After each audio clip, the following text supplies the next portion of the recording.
Man, I was listening to Durfee's recently. Probably a couple weeks ago, I guess.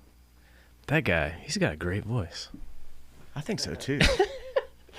I was like, he should be like a VO talent. I'll tell him. Yeah. I might hire him for something. He's got soul in there, dude. I mean, you felt it, you know? Yeah. Did you like that one? I did, yeah. Yeah. It's good. So when was the last time we talked before tonight? Oh, let me check. I guess we saw each other in Bristol. Yeah, I saw you in Bristol a few years ago, but it was like we were passing, working on different things at the time. Right. It's Bristol, baby. Yeah. Okay. Thursday, May 15th, 2014 at 9 a.m. All right. That's the last time we talked. What? So you were? I remember it. I talked to Ryan Reed about it. So you were like going out of the country to shoot something. I was going to Norway. Okay. I had been at the company for a year. At Tombras? Yeah. And like was just blown away that I was going to do this, but also like terrified. Really? Yeah.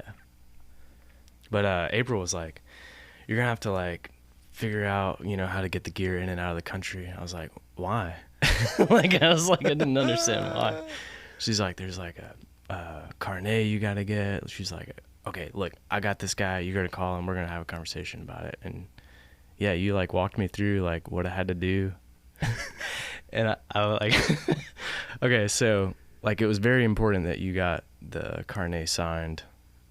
Like, is it when you get there and then when you come back? I don't remember. Yeah, I think it's both. Both. Yeah. So you're basically filling out like this inventory sheet of everything that you're taking over there, because you're taking hundreds of thousands of dollars worth of gear in some cases, and they want to make sure that you're not just selling it over there tariff free. Right. You know. Which I guess happens. I don't know. I mean, yeah. I don't know. But well, I think it matters in countries where it's like everything's taxed 35%. Sure. You know? Yeah. Then they got to be careful that you're not bringing a bunch of cameras in and selling them. So they want to make sure that everything you bring in, you took it out with you. Right. That's what the carnet's for, I think. So, yeah. No, that sounds all right to me. But anyways, we got to Norway, and I feel like we were looking for where I needed to get this signed for an hour, and we were like, look, let's just go. Like, is it that big of a deal? Like, the creative director I was with, I was like, I don't know, man. I think it's pretty important. And he was like, let's just go. You'll be fine. And I never got it signed. You didn't? And when I came back to the U.S. and went through customs, they didn't ask me about it. All right. But I had the documentation, and I felt like that was important. Yeah. Yeah. Everything was serial numbers, how much it cost. Yeah. Everything was listed out. You did the fire drill. Yeah. Yeah. If you wouldn't have done it. Yeah. Well, there's a story that comes with that too. Really? Does that happen? We went to Barbados, and I didn't have like a whole ton of gear, but I still had like a big Pelican case. I kind of like stuffed a lot of stuff in it. Full of commercial filmmaking equipment. Exactly. Yeah. And when we went through customs at Barbados, I was like, hey, like it wasn't a carnet, but it was like an official document. And like the producer that lived in Barbados, like had all this thing printed out for me. And she was like kind of guiding that. And anyways, like they looked through the cases and signed it off. Like, yeah, all this stuff is here. So when I got back to the U.S., Miami, like I was like grabbing my case, walking, because you get it like off of the customs or whatever, then you walk through customs and then you check it again. And like border patrol or whatever they're called, border control. Yeah. Passport control. I don't know what and they're customs. called. I guess they're two separate things. Yeah, it was customs. Yeah. Yeah. So they were like, hey, buddy, what do you got in there? I was like, it's just camera equipment. They're like, can you come with us? And so they took me aside, and like this guy was not having a good day.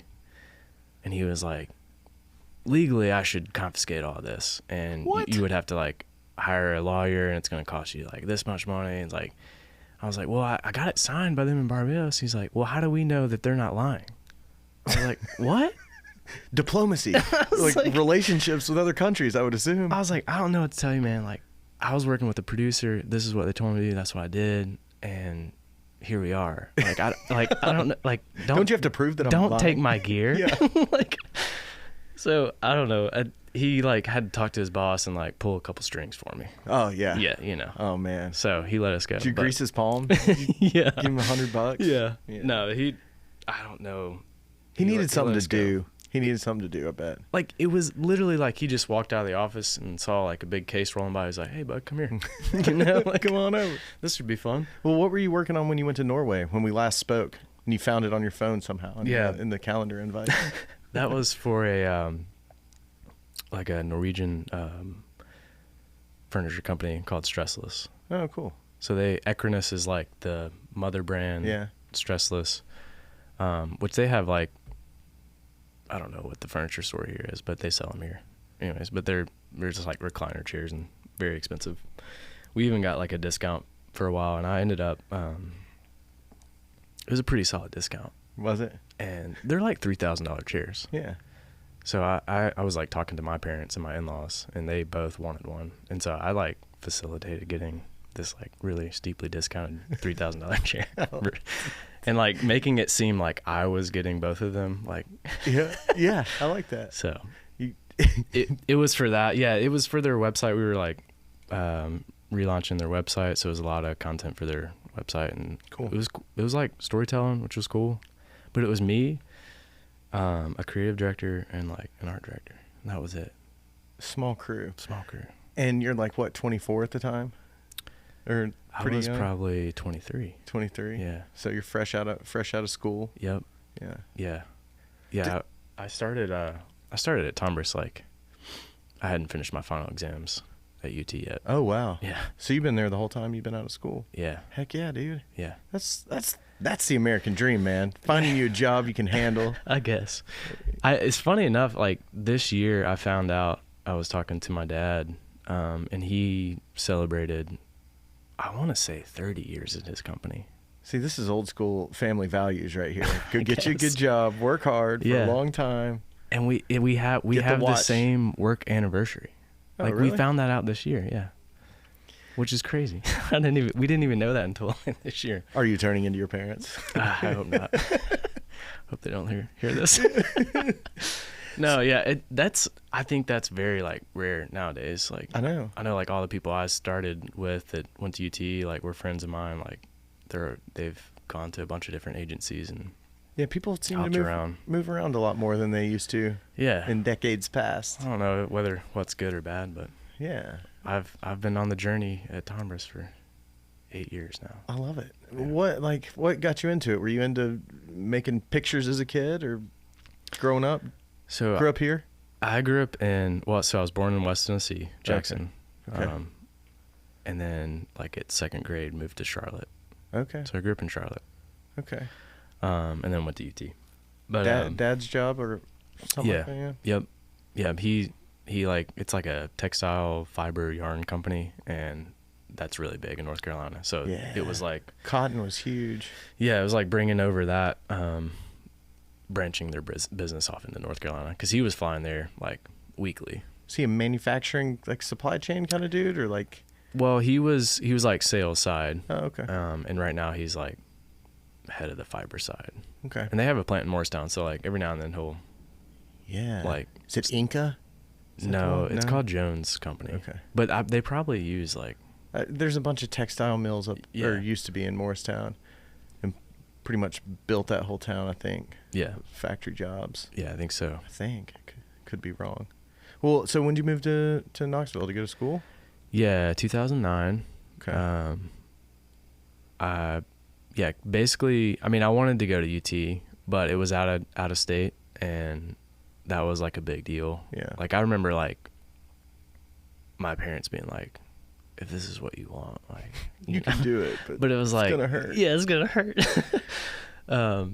But I played in the Pride for 2 years, played snare. Cool. Oh, in the marching band. In the marching band, yeah. The Pride of the Southland marching band. That's right. They were looking good this last weekend. Yep. So that's what kind of like drew me to UT. I had like a really good audition. I was going to like minor in music, and then like major in business. I wanted to do like music business. Gotcha. That was like what I wanted to do. So like MTSU was a big front runner. Yeah, I remember hearing that. Maybe Belmont too. Does Belmont have just by virtue of being in Nashville? Right. Yeah. And then App State was like a really good music business program. Oh yeah, that's where my wife went to school. Really? Yeah. So were you a drummer growing up, or did you play all the instruments, or what? Mostly drummer. I picked up like guitar for a little bit, but Do you have brothers and sisters around? I've got an older brother and a younger brother. Okay. Bert and Adam. Middle of three boys. Yep. They do music too? My brother always joked that he played the CD player Okay. when we were kids. Yeah. But That's not really. Yeah. Yeah, I'm just you were the one? I was the one. My dad could sing really well, and he was like in church choir and stuff like that. Goes perfectly with the drums.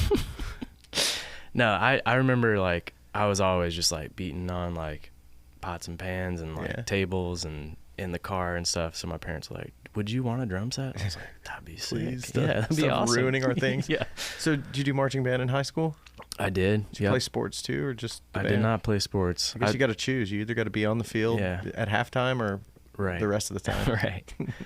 I played golf. Okay. So I was like in middle school on the golf team, but other than that, yeah, just band. Okay. I was a band dude. Cool. And then 2 years with the Pride of the Southland marching band. Yep. Doing music business or just business? Well, I kind of like dropped some music. I dropped the minor like pretty quickly, and so I graduated with like a marketing degree with collateral and entrepreneurship. But oh, sweet. Yeah, I was like, I kind of dropped the music business thing. I was like, just business. But stayed with the arts. Easier. Yeah. Yeah, stayed with the arts. So like, back to like, how did I get into it? I had a band growing up, me and a couple dudes, and I bought like one of those PreSonus like 8 input. What are those called, Sam? Like a audio interface, right? Is that right? Yeah. So I like had one of those, and we would just like record all the time onto the computer. Yeah. Yeah. Yeah, and like I just loved that, and then we like our senior year, we were like raised enough money to like get in an actual studio and like record a record. Did it sound that much better? Because people started like Bon Iver, and like didn't Billie Eilish make an album in GarageBand? Yeah, like, for sure. I mean, honestly, like probably not. But it was like nice that someone was like doing this and like they were gonna master it, It's like sweet, we've never done that, Yeah. But I mean that like was a huge part of my like life, like in high school and middle school, and I started getting into like photography then. Okay.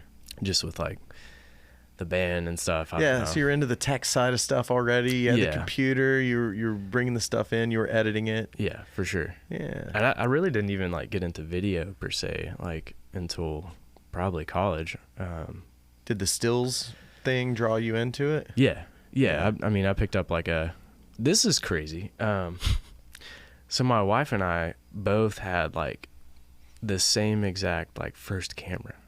Which like we found out like years later. What like, was it? Literally like we had like junk boxes from like college or something like that. And we're like, wait, you had that camera? I was like, I had that camera. Like, it wasn't one of these brownies, was it? No. It was like a Fujifilm. Like all I remember about it was like you could view 100 pictures at a time. Like the screen was touchscreen. You could like pull out and see 100 photos at a time. Oh wow. It was just like So it was a digital camera? Yeah, it was a digital camera. Okay. But that was like my first camera. Okay. That's like what I got into. I remember like going on vacations and taking pictures of like flowers and with a point and shoot. Yeah. They have a zoom on it. Yeah. Okay. Yeah. So you framing stuff up a little different. Yeah. Figuring out the machine. Right. And then well, I'm gonna guess that you got a hold of a 5D at some point. Yeah. And we're taking pictures with that. Yeah. And then flip the switch to video. Right. Yeah. Is that? I mean, I had a Nikon actually. Oh, there you go. Crazy. Which one? D3100, I think, was the first like DSLR I owned. Okay. So that was like cool, and that still, honestly, when I bought that was like for stills. And then like I started shooting video and like getting into that and like exploring what that world was like. Yeah. When DSLR started shooting high definition video, they could easily play at resolution on every flat panel television in America. Like it kind of changed the game a little bit. I don't think people give that enough recognition for being like a huge like dog leg in the industry. Yeah. The trajectory of the format. Right. And filmmaking as a craft. Yeah. It became accessible to so many more people. Yeah. On a professional level. Well, I mean, I remember still, like, my first year at Tombras, like, I remember, you know, Charlie Andrews. Mm-hmm. Yeah. I mean, I remember him being like they were working with people that were shooting on DSLRs. And like, we had like some Panasonic, like a Varicam or something? It was like a ACH 100 or something like that, but I don't remember. But like, I was like, we need to get a DSLR. And Charlie Andrews was like, yeah, we should get one. Cause that's what we're using like on people, like with people outside the house. Did you ever work with Beef and Pie? I never did. I mean, I know Beef and Pie pretty well though, but yeah. I never was on set with him. It seemed like right around the time you came on is when Beef and Pie kind of started tapering off a little bit and just doing like big Farmer Charlie stuff. Right. Yeah. For Tombras. Was that the beginning of like an internal production arm at Tombras when you got on there? Because I don't remember there being a whole lot of people over there that had cameras in their hands. It was mostly account people and creatives. So when I got hired, there was a guy that did motion graphics. Okay. That's an interesting first move. I like that. I think basically what happened is they had a client that they could justify like hiring somebody because there was so much work for it. Right. And this guy like did titles and intros and stuff for the NFL. Cool. That was like his big thing. Knew his stuff, knew how to work quickly. Yeah, but also like terrible employee. Big, like, I don't know. I could say a lot of bad things, but I don't really want to. Yeah. But like, you don't need to. Yeah, I don't need to. But he was crazy. Like, I just like, I mean, his life was in a weird spot, I guess. Yeah. But he ended up like he didn't come to work for 3 weeks. And I was like checking on him. I was like, hey dude, like, where are you at, man? Like, people were asking like, are you working from home? And he was just like having like trouble with like family and like his kid and stuff. But I ended up like helping him out in a couple ways, but like he had to leave, like he got fired, you know? Yeah. So then it was just me. It was just me at Tombras. You were the only person in any kind of image capture capacity. And this is like image creation before year one. Like that all happened. Like I'm like fresh out of college and this guy's not showing to work for 3 weeks. I'm like, what's like, you left holding the bag at a huge agency. Yeah. You guys had what, 100 people at the time, employees? 100 people. Yeah. That's where we were at the time. Yeah. But yeah, like it was crazy. And I remember like we bought some gear, like I remember like an art director, creative director. No, he was an art director at the time. He was like, he could shoot really good photos. So like any like Bristol or like, we had, I guess, like Kentucky Motor Speedway, Atlanta Motor Speedway, all the Bruton Smith tracks. Yeah.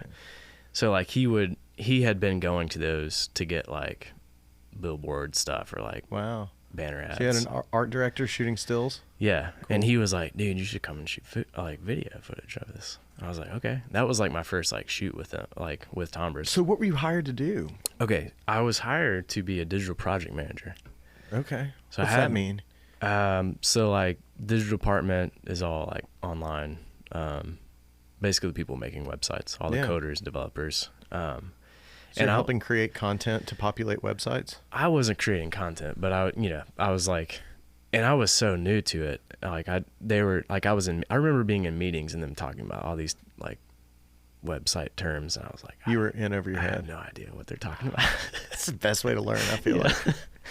Absolutely. Just nod and then go Google everything you heard right afterwards. But like a month into working, Charlie Tombras called me in his office and he's like, hey, I looked over your resume again and it said you had a couple, like, you did some video experience. You had like wedding videos. And I'd done like videos at this time for, like I was involved at the BCM on campus, like a ministry on campus. So I was doing stuff for them like throughout college. And honestly, like when I got hired, I didn't think doing that as for my career was like an option. Making videos? Yeah. Like I just thought it was a hobby and like I was good at it and it was fun. And like at that point I was doing like a couple weddings. But other than that, I mean, it was just like, I think I did have like a few like freelance gigs in college, but But not a career path that you saw. I did not think it was a You had career a marketing path. degree. You were going to go work at an agency and Yeah. be an account guy or Right. digital asset Yeah. management. I mean, I did like have like a heart-to-heart like talk with my dad my senior year because I was like not really doing good in school. I had to take accounting like 3 times. Surprisingly, I graduated in 4 years.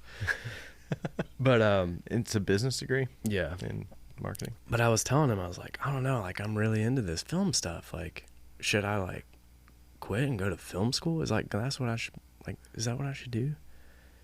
And he was like super supportive. My dad's always been supportive. He's always been like my biggest cheerleader. But he was like, if that's what you want to do, like yeah, like I think you should do that. But also you're so close to graduating. Like, you know, like it didn't really make sense. So, and that's always been like I've always thought about that. Like I've always been interested in like people who go to film school, people who don't go to film school. And like, I don't know. I remember listening to a lot of like good podcasts.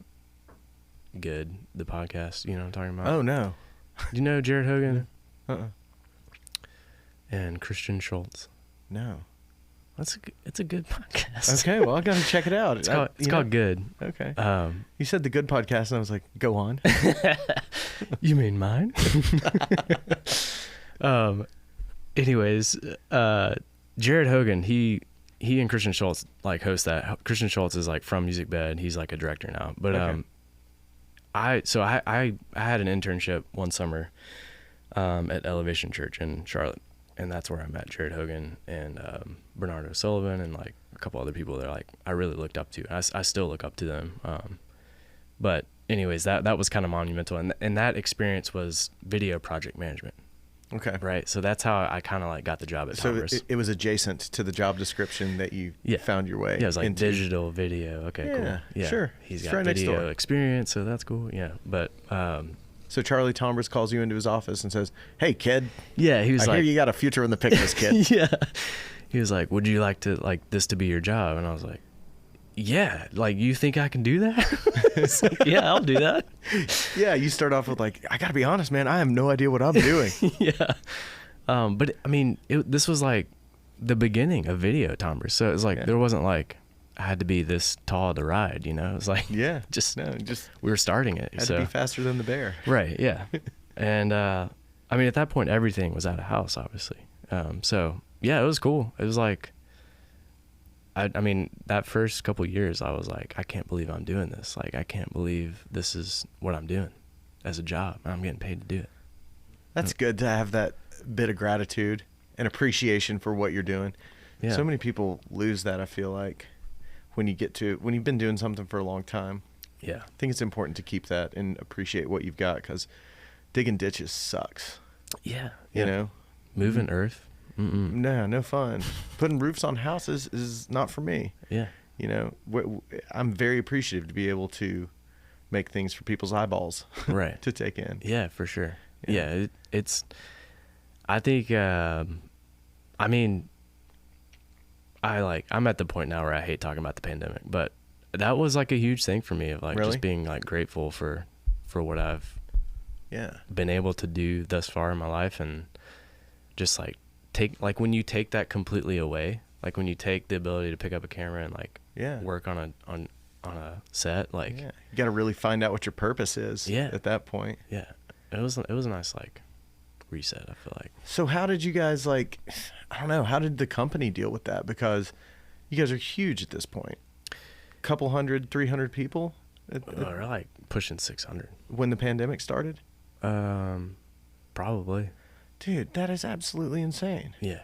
I mean, as far as I know, like I know there were a couple of clients that potentially backed out, and maybe that caused some like furlough of account teams or whatever. But as far as I know, I think it was like they didn't furlough a lot of people. It was just basically our department, because like we couldn't do anything, and editors could still edit, so they were there. But like there was like 3 weeks where we were just like sitting at home like waiting for the call, you know? Right. It's like they can't pay us forever. Oh, dude, I'm pretty sure our calendar just got empty in about 3 days. Yeah. Just like everybody canceled everything.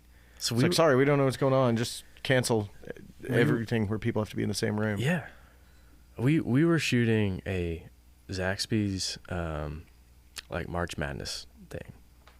And like we started getting like all this information, like college football is done for the year. Like we're like, what? Or like, yeah, or the SEC tournament, when they canceled the basketball That's what it SEC was. tournament, it was like, what? Yeah, and we're doing March Madness like one-liners, like Yeah, March Madness starts in like 10 days at this point. Yeah, and like they're like literally 2 hours before we wrapped, we found out that like it was canceled, and we're like, well, I guess we shift to like non-sports related like line, you know, like all right, throw a mask on him, get him in there. But they were at like a sports news desk, like that was like we created this whole like Yeah. it was the most bizarre thing because we were finding out like as we were shooting something that like the thing we were shooting it for was done. I for bet the that's year. a weird feeling. Yeah, it was That crazy. happened halfway through the day, Yeah, and you guys had to figure out what you were going to do to save the day. Yeah. And Like- do something meaningful that day. client was there. Like, I mean, we were just like trying to pivot like towards the end of like. I bet that was hilarious to watch them try to figure out what to do in real time. Yeah, I mean, nobody knew what was going on at that point No. though. It's like, No, but Crazy. it was nuts. We were the first ones to go, and then people's well, you know, production was very early on like a no-go. Yeah. We're not going to put. I mean, it's inherently packing you're gonna get rooms close. full of people. Yeah. It's the reason we do it, and it went away real quickly. But then everybody's consumption of media went up on every single platform, including the television, and so now there's this groundswell of need for more content. Right. And so everybody started realizing they needed stuff, and they needed it quick, and they needed stuff they didn't have yet because messaging had changed too. Yeah. So everybody had to change their message in a lot of cases for advertising. That's Yeah. what I kind of saw from my little No, for sure. world anyway. I mean, it made a lot of people uncomfortable, and like I think it stretched. In the creative world, I feel like it stretched a lot of people. Like, yeah, having to think like differently, and like this is not normal. Like It I don't did, know. but it also lowered people's threshold for what they found acceptable in terms of quality of content they were willing to take in. You have Conan O'Brien and Stephen Colbert doing their late night show from their backyard, Yeah. or their office or whatever, and people are still watching. Yeah. They don't have anything better to do, but Yep. it's certainly not a 6-camera show, that cost them $100,000 a night to produce. Like, Right. it's Zoom, Yeah. and people are watching it on primetime TV. Yeah. Crazy. So it kind of changed the vantage point, changed the vista a little bit. Yeah. For people who take in content, I feel like. And then Tiger King came out and everything was saved. I strongly agree with that. Did you get back to work pretty quick? Yeah. They started like basically bringing us back like as freelancers for Okay. gigs, and then I was kind of like, I'd been there. They basically were like, we're gonna bring everyone back on as we can. Yeah. Based off of like who's been there the longest. So I'd Yeah. been there the longest and got to come back. But yeah, it was crazy. I don't know, like. When did the the division kind of start building up to where you guys had resources in house to start doing your own stuff and doing Yeah. your own productions instead of having to hire Beef and Pie to come in from Austin? And, Yeah. I mean, where we're at, like, that stuff's always going to happen. Yeah. Like, we're always going to have the $1 million TV, shoot. But I feel like you're and that's not- capable of doing that. I mean, yes and no. Yeah. I don't think I'm personally there yet, but I mean, that's always like, I think what our goal is to like bigger budgets. Like we keep Within like, your team? within my team. Yeah. Yeah. Because they're always like, and dude, this has been my career, like the story of like in-house versus out-of-house. And I've always thought that if we were like a separate Prodco, Mm-hmm. that would mentally be something different. Like creatives would like look at me differently because like we weren't the in-house guys. And I'm doing air quotes. Like, So you think they would think you're better because you didn't work there?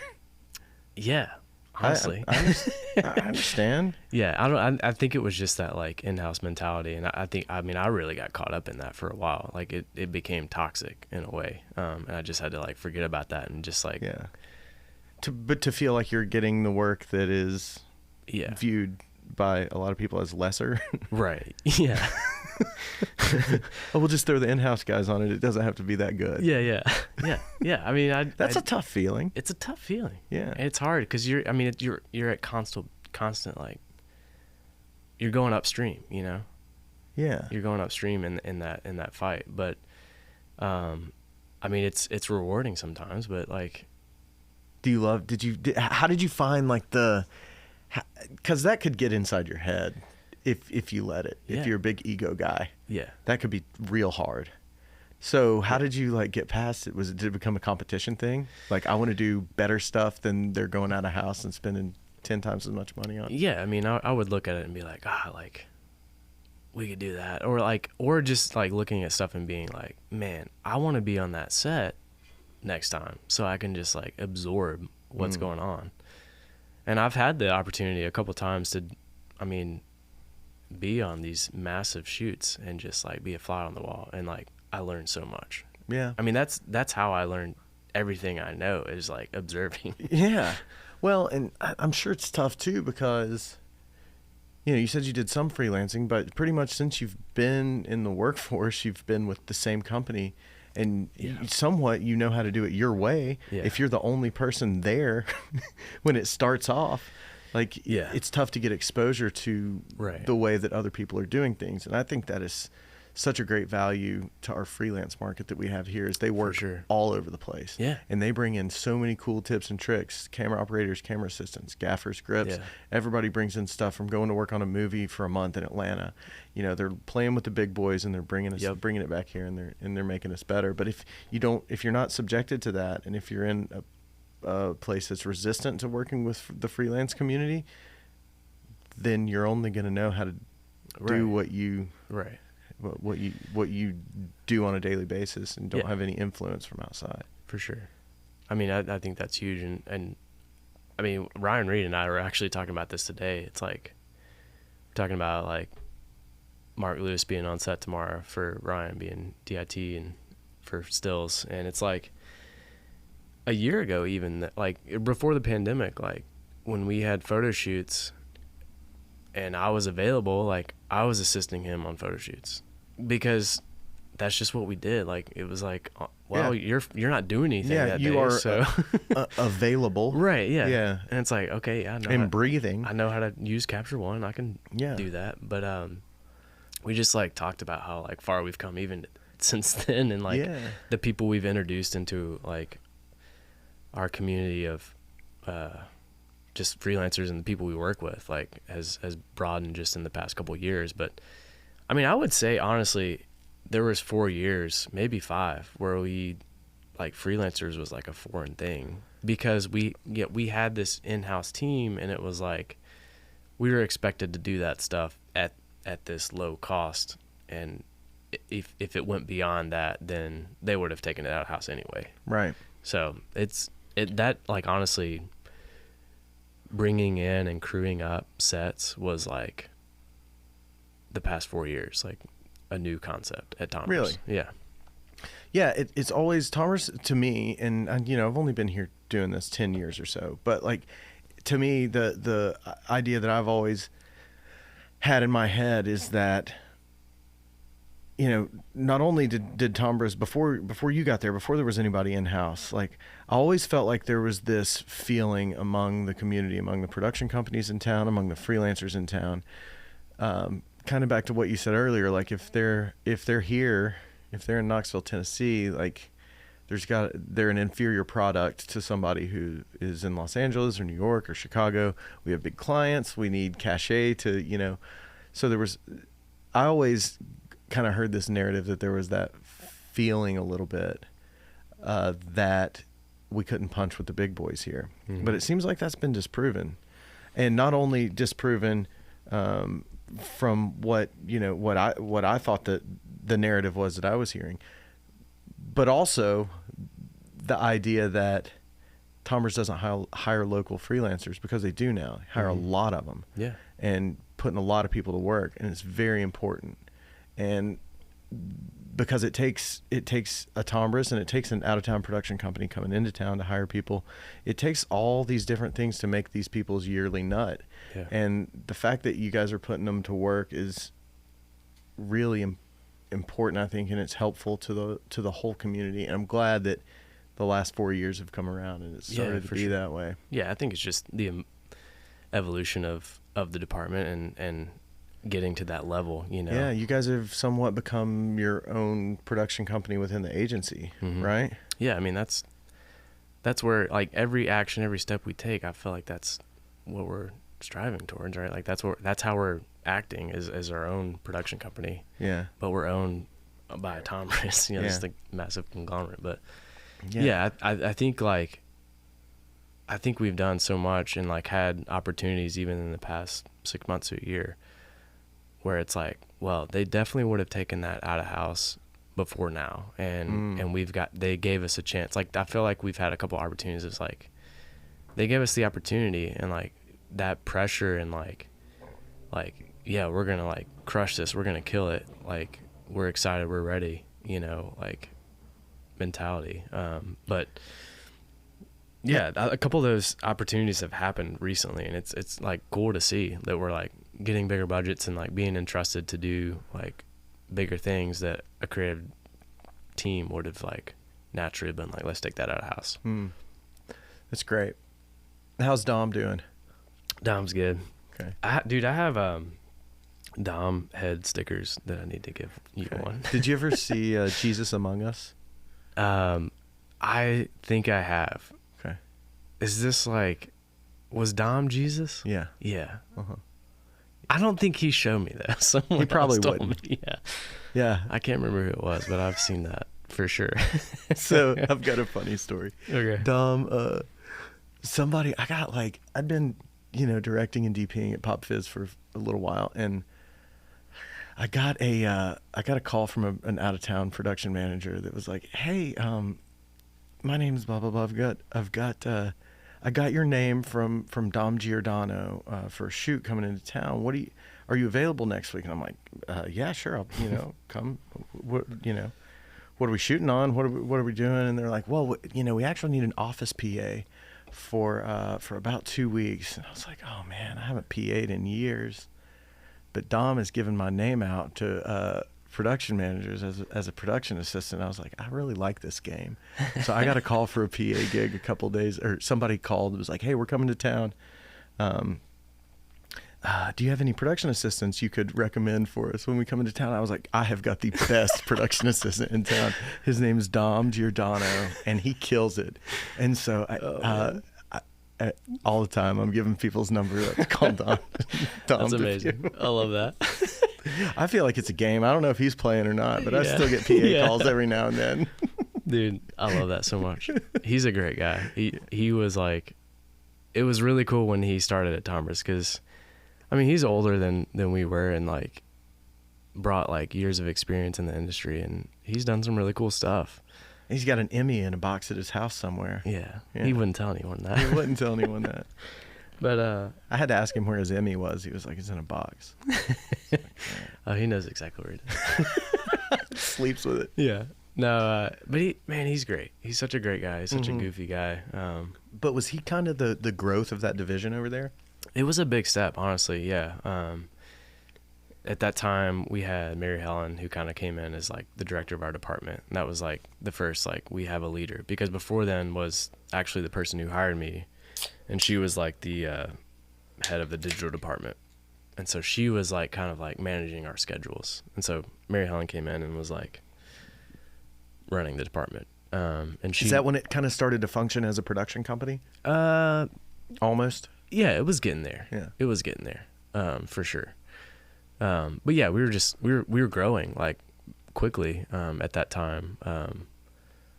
Like we had Tyler Stooksbury and Taz, like they started at the same time, and then we had Ryan come on, because I was like, "Hey, like we need someone who's like solely focused on photos, you know." Yeah.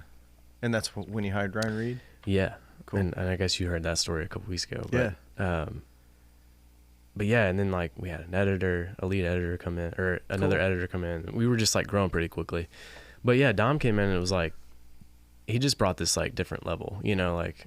He'd been doing it a while. Mm-hmm. So it was cool to see that. And he's also always been someone who, like, he's not set in his old ways. Like he wants to learn. He wants to like stay up with trends, and like that matters to him, which I think is great. Because when I'm like 50, I'm not saying he's 50, but when I'm 50, like, I don't know. I don't want to be the guy that's like set in my ways. I want to be keeping up with the trends. I think if you are that guy, you're not going to be working, because true. Yeah. You got to dig into the new stuff. It's changing so quickly, and it's making our lives a lot easier too. Yeah, that's true. Like, it was not that long ago that, you know, I was dropping tapes off at a transcription service for people to transcribe and get back to us 2 days later. Right. You know, print it out.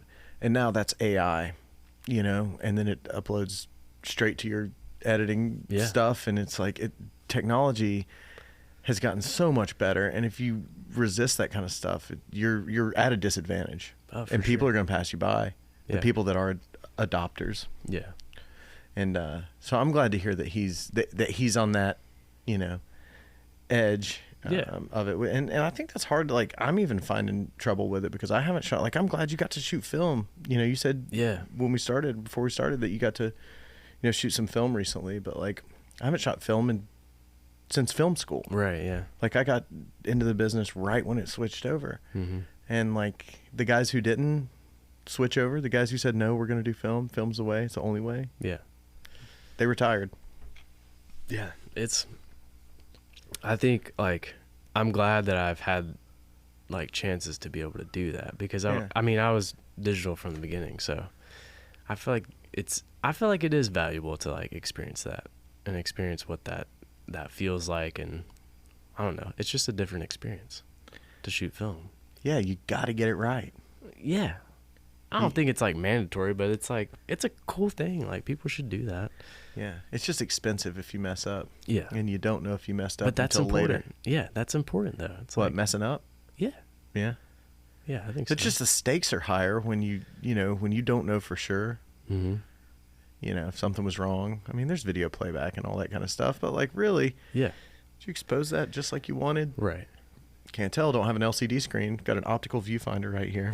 Yeah. And a light meter. Right. And I'm hoping I got that right.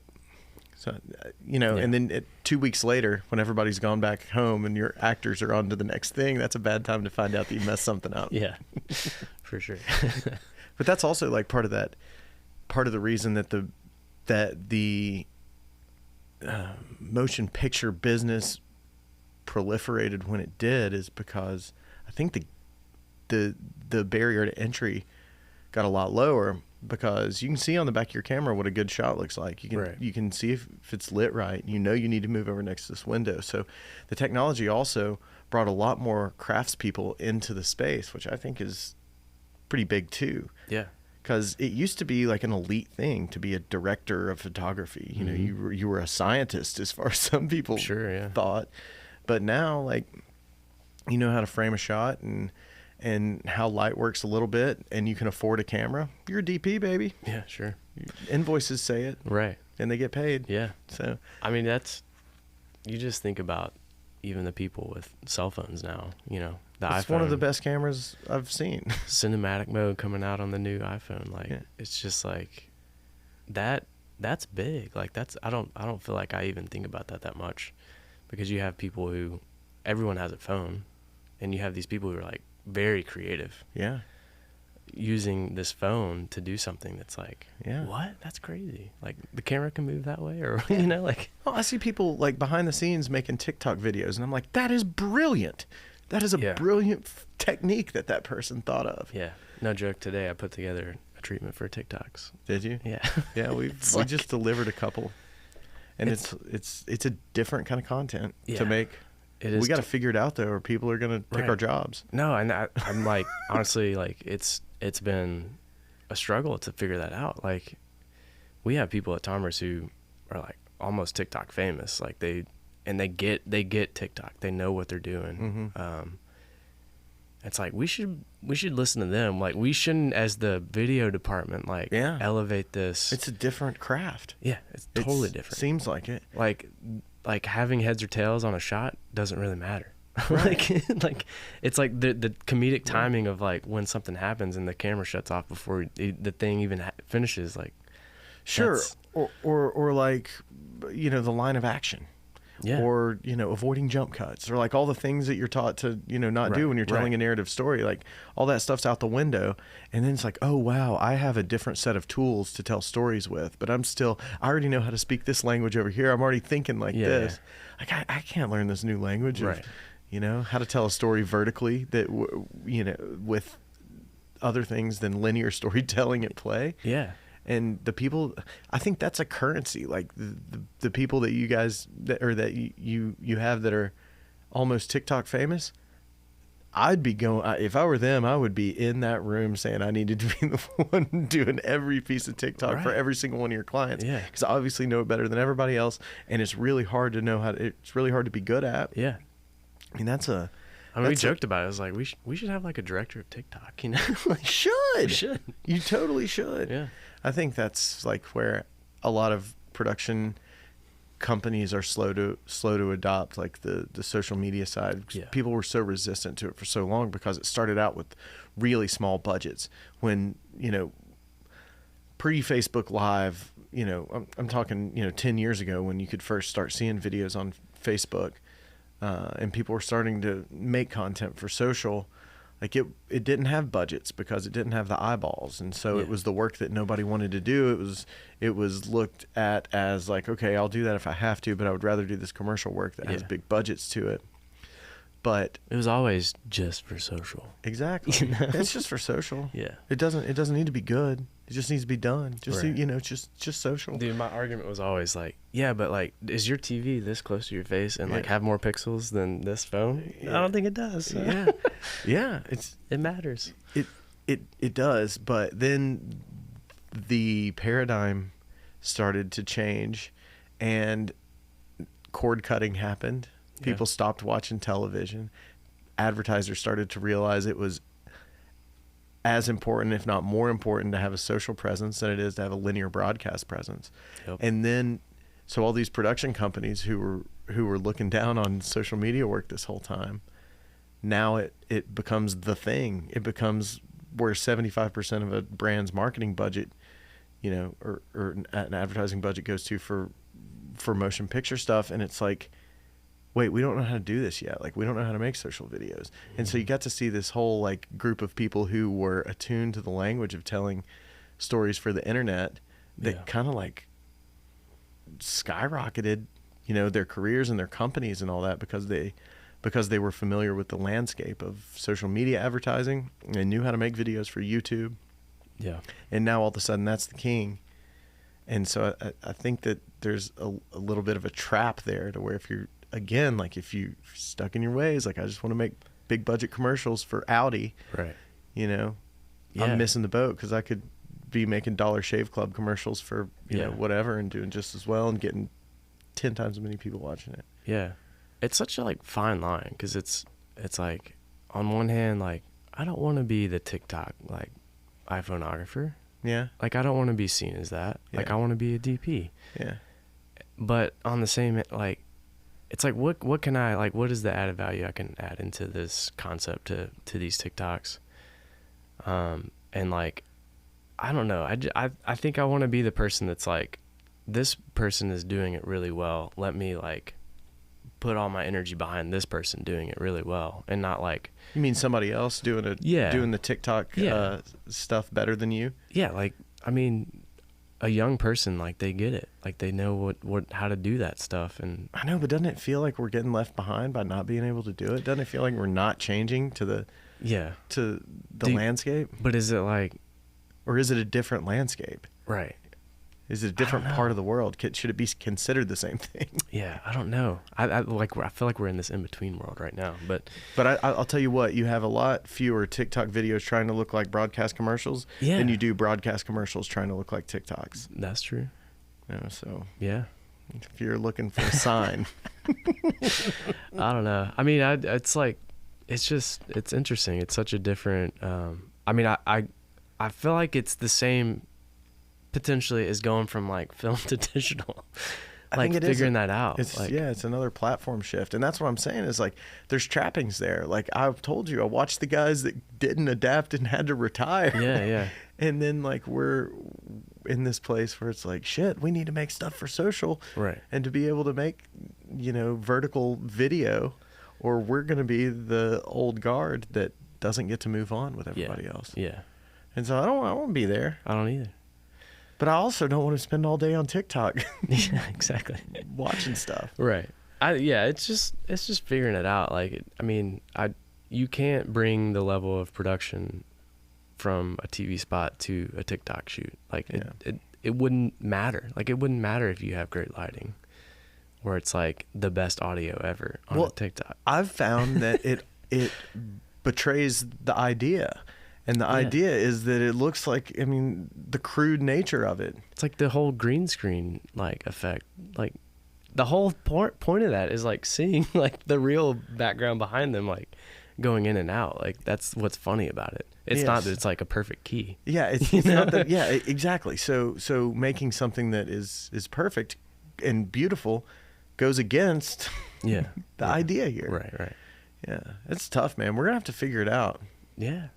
Or we're gonna get left behind. I'm telling you, dude. I know. We're not that old, but we're not. it's still happening. Yeah, it's it's still technically I feel like a new platform, but it's changing a lot of things. Like we're doing stuff for Bush's Beans TikToks. We're doing Zaxby's TikToks. Really? I feel like I can say all that. I don't know if that's I'm like. Sure you can. Did you sign an NDA? Mm-hmm. Perfect. Mm-hmm. Yeah. No, I think that's all like public knowledge. I don't feel like that's. But yeah, it's like it's coming. There's big brands that are see value in it. They're Yeah. obviously getting into it. But if you look around, a lot of them are struggling with it because it is antithetical to what they've been doing forever. You can't put the same content you're producing on TikTok that you're putting on Instagram and Facebook. I feel like from what I see and what I hear other people that are a lot smarter than me say is like TikTok is a tough environment for brands to live in. Yeah. Like it really lends itself to individuals and to personalities. Yeah. To be able to get a lot of eyeballs and a lot of views, but like people don't want a sales pitch. They can sniff it from a mile away. People hate getting advertised to if they know they're getting advertised to. Yeah. They're kind of watching this stuff to get away from all that too. Right. So I've noticed and I've heard people say that brands are having a hard time figuring out TikTok. You don't want to look like a brand on TikTok. Yeah. I mean, it's a quick like swipe past it. So it's. Yeah. You've got like a half a second. Yeah. To win somebody's eyeballs. Which is crazy. Yeah. It's nuts. But you gotta like live in the same world like as TikTok. You gotta be in that environment as a brand. Yeah, feels tough, but I also do think that we've watched brands learn a lot, do a lot of I don't know. They've done brave moves from what was safe at the time into trying to figure out new ways to tell their story to where their people are. And I don't know. I can only think it's good to see. Like I said, the barrier to entry getting lower and more people being able to do things that are kind of pushing everybody else to be better. Sure, yeah. You feel that nipping at your heels a little bit. You got to do. Yep. Yeah. What else you got? What you got coming up? Anything fun? Well, you got that van out there. Yeah. That thing's sweet. Thanks. It's a tall shorty. Tall shorty. The high roof van. The old tall shorty. Yeah. It's sweet. Are you making a camper out of that thing or something? Yeah, we're like I think my wife and I like in the pandemic we're just like dreaming, and we love to travel and we like camping, and it was like a dream, and I started watching van life videos and it went downhill from there, or uphill I guess you can say. Yeah. But yeah, we just kept asking ourselves, why not? Like, why would we not do this? Why would we not try to like take some time off work and travel? So yeah, I'm building it out. So cool. I saw it on. I saw one of your Instagram stories the other day. You're building it out. I was super jealous. Yeah. It's real great. Me and my wife spent a lot of time in a Volkswagen Eurovan, pop top, So Westphalia. Cool. Yeah. Going across the country before we were married and had kids, and man, untethered from reality, dude. I'm stoked, honestly. But also just face deep in reality too. Yeah. Just what's important right there. Sure. Yeah. You know, very primal. No, Well, I mean, as primal as, being in a... It's more primal than what's normal, I guess. Yeah. It's so freeing though. I'm so excited. I think it's super cool that you did that too. Yeah. But I'm stoked to do that and just get like a reset. Like we've been trying to have kids for a while, and so this is just like a dream that like we can do, and we can just travel and like be with each other, and it'll be fun. You'll love it. Make the best I don't know, memories of your life, I hope. Do you have a trip planned out, or do you know what your bunch of trips or different like places you're going to go? We're going to try to do like a couple weekend trips before we actually take off. But basically my little brother's getting married like toward the end of April. And so I think that's like the start of it. Okay. And so we're going to start in Charlotte and like go up. At that time we'll have friends in Columbus. So we're going to like make it there and then just like head off towards Washington. Like State? obviously that's like a month and a half long journey. I mean, you can do it in 2.5 days if you have to. Sure. Yeah. No, that's not the pace we're going there. I like it. We've got friends there, and probably take a month and a half to go down California coast, and then I think coming back through like Colorado, Utah on the way back to Tennessee. Okay. So like the cat's out of the bag on this road trip. You're talking about it. You're doing it. Damn. That sounds like a long time. Yeah. No, we've been telling people, and it's like it makes it real when you tell people. So yeah, I think it's gonna happen. Yeah. That's great. And you're just gonna stay in the van. Live in the van. Dude, hotels are like $150 a night. So just remember that when you're out there, just like doing your break even. Yeah. You're like, okay, we got to stay on the road for another 3 weeks, and then we will have broken even on not paying for hotels by buying this van. It's definitely been a topic already because my wife loves a really nice hotel. Yeah. So we're like, okay, once a month we'll get a hotel room. God, they say chivalry's dead, man. I don't know. That sounds like, you're just a gentleman. Yeah, that's the plan so far. But dude, that's going to be excellent. You're going to the Pacific Northwest in the spring. Yeah. It's perfect time of year to be up there. Yeah. Yeah, no real plans though. I mean, that's just like the general journey line, I guess. Yeah. Check out Moab. Yeah. Spend some time there. I really like that place. Cool. I don't know why. Yeah. But I like that whole part of Utah. Right. All that red limestone, dude. Yeah. We went to Zion and Bryce this past year. You've done it then. Yeah. But I mean, we freaking loved it. We would go back. Like, we know the campsite in Zion National Park that we're like going to go back to because it was amazing. Yeah. Yeah. Then Northern California, you going to check any of that out? Yeah. That's kind of like super rural. Just like a bunch of farming and agriculture, and there's very few big cities. I haven't really been. I've been to like Portland a couple times, but never really like Northern California per se. I like the Gorge in Washington State. It's really pretty. Yeah. The Columbia River Gorge. Columbia River Gorge. Yeah. I've flown in a helicopter with the doors off over the Columbia River Gorge. Oh, I bet that was rowdy. It was sick. Yeah. I had one of those like. I want to say the brand is called Tyler, but it's like a gyro. Yeah. But it like, there's like a stick that sits in your seat. So you had a camera on it? Yeah. I had a red on it. And you had a red, like a Scarlet or? It was a Scarlet, yeah. Okay. Scarlet W maybe. But had it like hooked into the carabiner into like the helicopter. It was for Freightliner. And so they're based out of Portland. And we were like, basically we went ahead of the like convoy, went to this airport. I was picked up in this helicopter, and we like caught back up with them. We had radios, and we could with talk the to each trucks. Other. Yeah, and so we like filmed them going along like this highway that's right on the Columbia River Gorge. But that was awesome. It was sick. Isn't aerial stuff from a helicopter so much better than drone stuff? It is. Well, at least for the operator. Like, Yeah, it looks so much better. oh yeah, You can't get those clean like direction, yeah, like axes changes Yeah, on, that's on true. a drone that you can get on a gyro on a Yeah. helicopter. That same shoot we had, one of those shot overs on a helicopter. Oh, And where they- you flew over. It was like contracted. They totally separate from what we were doing, but yeah, they like flew over the interstate and had like all these special like regulations to do it and everything. But that was pretty cool. You didn't shoot that? No, yeah, we were shooting. We like You hired got to have a them. different kind of insurance to shoot that Yeah, stuff. yeah. I mean they're like that's like what they do. I mean, Yeah. they're like they can fly like 6 inches off the ground or something. Oh my Like, gosh. yeah, Oh, it's so fun. it was cool. There was one point though that we were like flying over water, and he just like pulls up real quick, and I was like, "Whoa!" He was like, "Sorry about that, power lines." It's like, okay. Like, sorry about that, power lines. Yeah. And I saw them at the last moment. You know? At least he wasn't like, sorry about that.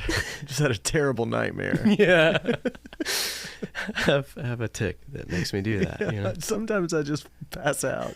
It's crazy. Dude, I'm so excited for your trip. I'm so excited. I'm excited to get to know you, to talk to you a little Yeah. bit after the, however, to 2014. 14, Yeah. yeah. When we had our first chat. Yeah. That's cool, dude. Yeah. I'm enjoying getting to meet your people too, your crowd, the crowd you run with and work with. Really talented folks and Yeah, man. We're trying at least. doing really good stuff. That's cool. I love it, man. I think like what you're doing is awesome, and I think like, I mean, any type of like meetup I've been to, like, or just like meeting people that you are in the industry in Knoxville, and like you've never met them, but like it's just so cool to do that. And I think this podcast is doing that. It's like bringing people together. It's bringing, like, I'm learning about people and their backstories and their lives that I work with before I've been on set or I've Yeah. heard about, Yeah. which is super cool. I love that. Yeah, I do too. And, I think, more than anything, it's cool for us to get to know our peers and people that work, in our industry or in adjacent, Mhm. Industries. Music, I think, is a cool one too, to hear from some of these artists that come in and all that. But I agree with you, and I'm curious about them, which is why I do it to begin with. Like you, like this is a great excuse for us to come over and hang out and, Yeah. and chat and get For to know sure. each other. And I think people that have heard of you are going to be really excited to get to know you a little bit better too. Cool. Yeah. Well, Yeah. thanks for doing it a lot. Yeah, man. It's been fun. I want to go check out that van. Let's do it.